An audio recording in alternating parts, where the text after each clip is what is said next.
반갑습니다. 한목나 201일 여호수아 14장을 통하여서 하나님께서 주시는 지혜와 지식으로 말씀이 깨달아지고 깨달아질 그 말씀을 가지고 삶을 사는 저와 여러분 되기를 간절히 소망합니다. 우리는 여호수아의 이제 구조 세 번째인 가나안 토지 분배에 대해 보고 있습니다. 그리고 분배 지침, 도피성, 레위성업 마무리가 이렇게 되는 지금 4단계의 상황이 지금 세 번째 구조에 해당합니다.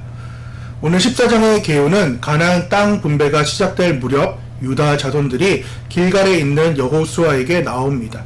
이때 여분네 아들 갈렙이 여호수아 앞에 서서 특별한 요구를 합니다. 갈렙은 이스라엘의 역사에 있어서 중요한 인물이며 그가 제시한 요구는 그의 강한 믿음과 인내를 보여주는 것이었습니다. 갈렙은 45년 전 모세가 가데스 바네아에서 가나안 땅을 정탐하기 위해 12명의 정탐꾼을 보냈을 때의 일을 상기시킵니다.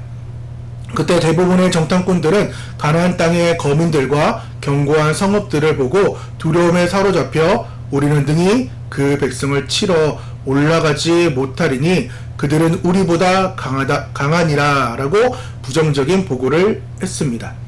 그러나 갈렙과 여호수아만이 올라가서 그 땅을 얻자 능히 이기리라고 긍정적인 보고를 하며 하나님을 신뢰했습니다. 이로 인해 이스라엘 백성은 광야 40년 동안 방황해야 했고 그 세대의 사람들은 대부분 죽음을 맞이했습니다. 그러나 하나님께서 갈렙과 여호수아에게는 약속의 땅에 들어가게 해주겠다는 맹세를 하셨습니다. 오직 내 종 갈렙은 그 마음이 그들과 달라서 나를 온전히 따랐은즉 그가 갔던 땅으로 내가 그를 인도하여 드리리니 그의 자손이 그 땅을 차지하리라 하였나이다. 이제 갈렙은 85세의 고령이 되었지만 여전히 젊은 시절 못지않은 강건함을 유지하고 있었음을 강조합니다. 보소서 여호와께서 이 말씀을 모세에게 이르신 때로부터 이스라엘이 광야에서 방황한 이 45년 동안을 여호와께서 말씀하신 대로 나를 생존하게 하셨나이다. 오늘 내가 85세로 돼 모세가 나를 보냈던 날과 같이 오늘도 내가 강건하니 내 힘이 그때나 지금이나 같아서 싸움에나 출입에 적합하니 라고 말하며 자신의 굳건한 체력과 정신을 드러냅니다. 그리고 그는 하나님께서 모세에게 약속하셨던 산지 즉 아낙 자손들이 거주하는 헤브론을 자신에게 기업을 달라고 당당히 요구합니다. 헤브론은 당시 거인 족속인 아낙 자손들이 살고 있는 강력한 요새였기 때문에 다른 지파들이 기피할 만한 곳이었습니다. 여호수아는 갈렙의 강한 믿음과 하나님의 약속에 대한 신뢰를 인정하고 그를 축복하고 헤브론을 그에게 기업으로 줍니다. 여호수아가 여분네 아들 갈렙을 축복하고 헤브론을 그에게 기업으로 삼게 하매라고 기록되어 있습니다. 갈렙은 이 약속대로 헤브론으로 올라가 아낙의 세 아들 곧 셋의 아이만, 달메를 쫓아냅니다. 이처럼 여호수아 14장은 어려운 상황 속에서도 흔들림이 없는 믿음으로 하나님의 약속을 붙잡았던 갈렙의 굳건한 신앙을 찬양하고 그러한 믿음이 결국 하나님의 약속을 성취하게 됨을 보여주는 감동적인 장입니다. 갈렙의 이야기는 이스라엘 백성 전체에게 믿음과 순종의 본보기가 되었습니다. 오늘 14장 갈렙의 믿음과 헤브론의 기업입니다.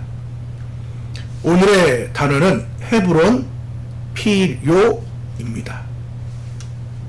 우리는 지난 12장부터 이제 앞으로 볼 19장까지 총 8장 여호수아의 그 지도 아래서 이스라엘 백성들이 가나안 땅을 분배받는 내용이 나옵니다. 그리고 14장 오늘부터 19장까지는 유다 지파를 시작으로 나머지 7지파 그리고 반지파까지 땅 분배 이야기가 나오는데 그들이 차지할 지명이 자세히 나온 이유에 대해 우리 13장에서 나누었습니다. 그것이 무엇이냐? 하나님께서 약속을 신실하게 지킨다는 증거, 이스라엘 백성의 책임과 사명을 일깨우기 위함이며 질서와 공의를 세우기 위함이다 라고 말씀을 드렸고 이로 인하여서 자세한 지명을 통하여서 우리가 배우고 알아야 될 것은 우리가 싸워야 할 미정복 영역이 있다. 그리고 구체적인 기도 제목이 있다. 하나님 나라의 확장을 의미한다. 그래서 세상의 이런 확장뿐만 아니라 내 속에 있는 미정복 영역을 정복하여서 내 안에서부터 하나님 나라를 확장시키자라는 내용을 함께 나누었습니다. 우리가 개회에서도 이렇게 나눴고 또 찬양도 불렀습니다. 갈렙이라는 인물, 어떻게 보면은 이 산지를 내게 주소서라는 찬양이 나올 때까지는 갈렙이라는 인물이 그렇게 부각되지 않았어요. 오히려 모르는 사람이 훨씬 더 많았습니다. 그러다가 이 산지를 내게 주소서라는 찬양이 나오면서 갈렙에 대한 인기가 엄청 치솟았고, 그때부터 갈렙이라는 인물을 신학자들이 또 연구하고 또한 목사님들이 많은 설교를 했습니다. 갈렙이라는 인물은 지금 유다 지파를 대표하여서 지금 여호수아 앞에, 길갈에 있는 여호수아 앞에 나옵니다. 근데 이 갈렙은 이스라엘 백성, 유다 사람이 아닙니다. 갈렙은 이방 사람입니다. 그를 어떻게 소개하고 있냐면, 그니스 사람 여분네 아들 갈렙이, 즉 그의 소속은 그니스 족속이었다라는 것입니다. 여기서 볼 수 있는 것은 하나님께서 그 구약의 이러한 구원 사역을, 또한 지금의 우리의 구원 사역을 정통인 그 혈통에만 국한된 것이 아니라 아브라함의 그 신앙 고백을 이렇게 말함으로, 그 믿음으로 아브라함의 자손이 된 모든 믿는 자들을 하나님께서 구원시킨다라는 것을 여기서 보여주고 있습니다. 교회에서 목사님들이 많이 이제 갈렙에 대해서 이야기하였습니다. 45년 동안 그 말씀들을 묵상했다. 그는 약속을 믿었다. 순종하였다. 여러 가지 믿음이 있다. 이런 것들을 많이 이야기하였고, 갈렙의 삶에서도 여러분이 많이 들으셨을 것입니다. 오늘 저는 갈렙의 삶을 넘어서 이 헤브론이라는 땅을 좀 보려고 합니다. 헤브론. 창세기 13장의 말씀을 보면은 아브라함이 조카 롯에게 땅을 이제 양보합니다. 그리고는 진짜 아무것도 없는 상황에서 거의 절망의 상황에 있자 하나님께서는 아브라함에게 나타나가지고 동서남북을 바라봐라. 이 모든 땅을 너희 자손에게 줄 거다라고 이야기하며 그 약속의 장소를 믿고 나서 아브라함은 장막을 옮겨서 이 헤브론이라는 땅에 이제 살게 됩니다. 그리고 여호와를 위하여서 제단을 쌓게 되는 일들이 이제 벌어집니다. 즉 이 헤브론의 역사가 지금 아브라함 때부터 이어지고 있다라는 것입니다. 그렇기 때문에 이 헤브론이라는 장소는 구속사적 관점으로 아주 중요한 장소라는 것입니다. 지금 갈렙이 요구하고 있는 땅이 지금 바로 그러한 땅입니다. 헤브론은 이스라엘 조상이었던 아브라함, 이삭, 야곱의 무덤이 묻혀있는 곳입니다. 즉 하나님의 언약이 시작된 곳입니다. 또한 야곱이 죽을 때 자녀들에게 예언적인 기도를 합니다.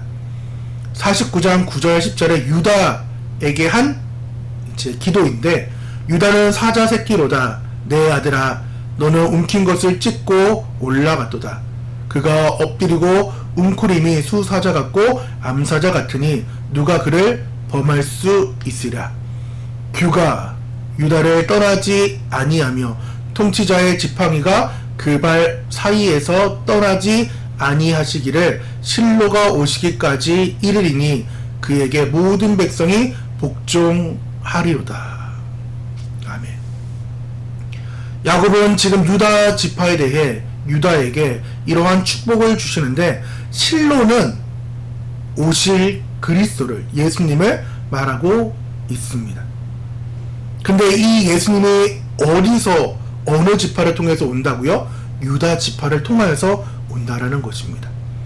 아브라함과 이삭과 야곱까지 이 헤브론 땅에서 살았고, 또한 그 땅을 집착했던 것은 그 땅을 물려 살았던 유다 지파의 정통적인 그 조상들이 이 헤브론 땅에 살았기 때문입니다. 근데 단순히 족장들이 이 삶의 터전에 살았다의 상황보다 유다 지파를 통하여서 메시아가 즉 예수 그리스도가 오신다라는 것입니다. 그래서 갈렙은 단지 믿음이 좋거나 희생 정신이 강하여서 다른 지파들이 차지하지 못하는, 다른 지파가 가지 못하는 그 산지를 거인들이 살고 견고한 그 땅을 달라고 한 것이 아닙니다. 그의 요구는 이러한 요구였습니다. 나는 예수 그리스도가 필요합니다. 나는 예수 그리스도가 필요합니다. 나는 예수 그리스도가 필요합니다. 나는 주님이 필요하다라는 것이 갈렙의 그 믿음의 고백이었어요. 우리 또한도 이 갈렙의 고백이 필요합니다. 어떤 고백? 나는 예수가 필요합니다.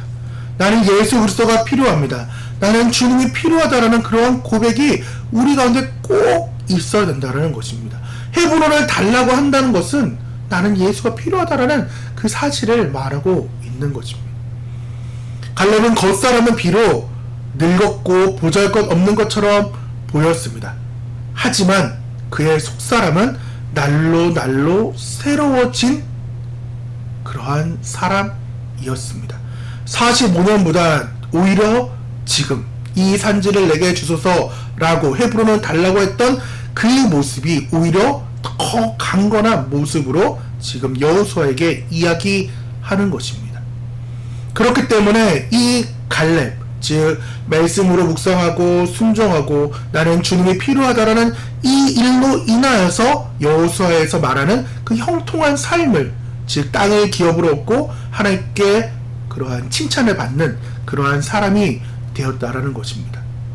동일하게 우리도 갈렙처럼 이 산지를 내게 주소서, 내가 그 땅을 차지하겠습니다 라고 이야기한 것처럼 우리에게도 다시 오실 그 예수, 다시 오실 그 그리스도를 소망하면서 내 모든 삶의 시간을 예수님께 마치길 바랍니다. 우리의 모든 계획의 그 초점이 다시 오실 예수님에게 맞춰져야 된다는 것입니다. 그리고 우리에게도 갈렙과 같은 믿음이 꼭 필요합니다. 우리가 예수 그리스도를 믿는다는 것은 그분이 승리하신 헤브론을 우리에게 주셨음을 믿는 것입니다. 죄와 절망의 거인들이 여전히 우리의 삶을 위협할 수 있고 위협합니다. 하지만 이미 승리하신 그 십자가의 승리 또는 부활의 그 승리를 우리가 맛보며 예수님과 함께 싸워야 합니다.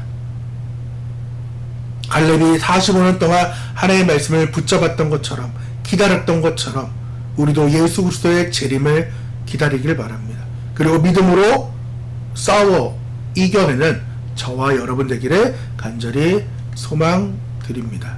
그래서 오늘 14장의 3일기는 나는 예수님이 필요한가? 두 번째는 나는 말씀을 묵상하며 매일매일 새로워지고 단단해지고 있는지를 점검하는 오늘의 삶이 되기를 간절히 소망합니다. 우리 함께 기도하도록 하겠습니다. 사랑과 은혜가 풍성하신 하나님 아버지, 오늘 갈렙의 믿음을 통해 우리에게 큰 깨달음을 주심을 감사합니다. 45년 동안 세월이 흘러도 변치 않았던 그의 신실한 믿음을 본받아 우리의 삶 속에서도 오직 하나님의 약속만을 붙잡고 나아가게 도와주셔서, 또한 우리의 삶에도 갈렙이 마주했던 헤브론과 같은 난관들이 있습니다. 죄의 유혹, 절망의 그림자, 연약함 등 그 거인들이 우리를 두렵게 할 때가 많이 있습니다. 그러나 갈렙이 담대히 헤브론을 정복했듯이 우리도 예수 그리스도의 십자가의 승리를 믿음으로 힘입어 그의 모든 어려움을 이겨내게 도와주셔서 갈렙의 고백, 나는 예수 그리스도가 필요합니다, 나는 주님이 필요합니다라는 그 고백이 우리에게도 있게 하여 주셔서 날마다 성령으로 충만하게 도와주시고 오직 하나님의 영광을 위해 살아내는 믿음의 자녀들, 믿음의 용사가 되게 하여 주옵소서. 이 모든 말씀 살아계신 예수님의 이름으로 기도드립니다.